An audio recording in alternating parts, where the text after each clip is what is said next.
Je vais vous parler de Reiki et aussi de changements qui vont venir au niveau de mes vidéos. Donc, allons-y là-dessus. Le fameux Reiki est apparu dans ma vie vers 2010.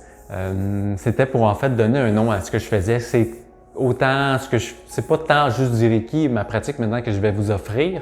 C'est autant de la guidance, du magnétisme, de la polarité et ainsi de suite. Tout ce qui est en énergie. Et puis, j'aime mettre un peu de rationalité là-dedans qui travaille au niveau atomique, parce qu'on va se dire qu'on est 99% de vide et 1% de solide. Et ça, on ne le voit pas avec nos deux yeux, mais dans l'énergie, c'est présent.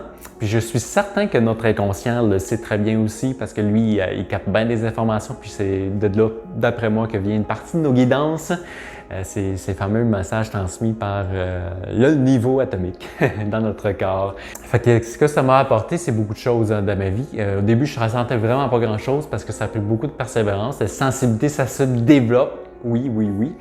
J'étais pas très sensible au début, puis c'est peut-être rattaché aussi à des blessures et des croyances, mais ça a permis de tranquillement les libérer et les mettre en lumière avec le temps. Puis quand on libère des croyances, quand on libère des croyances limitantes en fait, quand on libère des blessures et tout, bien, ça nous permet de clarifier nos choix, nos décisions, vers quoi on s'en va, clarifier en fait nos valeurs, nos principes de vie, tout ça, ça vient avec. Quand on vient rebalancer, on vient recadrer en fait notre corps, notre énergie, la circulation à l'intérieur, quand que le flow, parce que le corps va avoir tendance à capter plein de choses dans notre environnement, puis souvent quand les émotions pas exprimées, par exemple, parce que l'émotion étant une forme d'énergie assez puissante, va tendance à bloquer dans notre corps si c'est mal vécu ou mal exprimé. Puis ça va créer des résistances dans notre flot intérieur, ce qui va, avec le temps, amener moins en moins de clarté.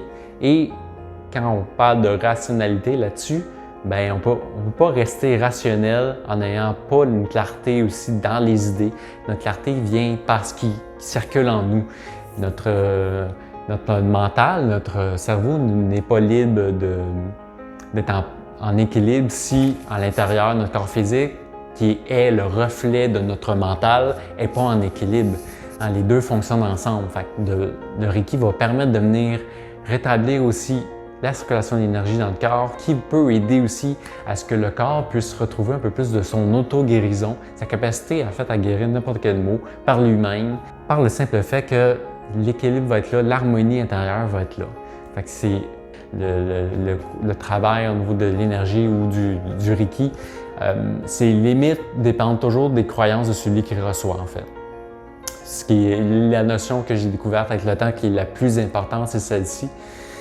À garder toujours en conscience, puis ça s'applique tout le temps, même dans les trucs les plus rationnels. Si vous avez des croyances qui sont limitantes, qui sont pas assez d'ouverture face aux possibilités, si déjà vous partez avec un plan négatif vers n'importe quel moyen, n'importe quelle solution à un problème, vous allez avoir tendance à créer le problème plus qu'à manifester la solution. Fait que soyez la solution et prenez soin de vous en prenant un rendez-vous pour du Reiki. Et petite parenthèse, au niveau des vidéos, je vais prendre une petite pause parce que je vais lancer d'autres petits projets à côté que je vous parlerai peut-être par infolette et tout. Je vous laisserai savoir au travers de ça. Je vais prendre une pause d'un mois à peu près. Si c'est plus, je vous le dirai, je vous ferai un petit message ou on verra bien. On verra bien où que tout ça va mener. Fait que j'ai fait le tour pour aujourd'hui. Je vous dis à bientôt et au plaisir. Au revoir.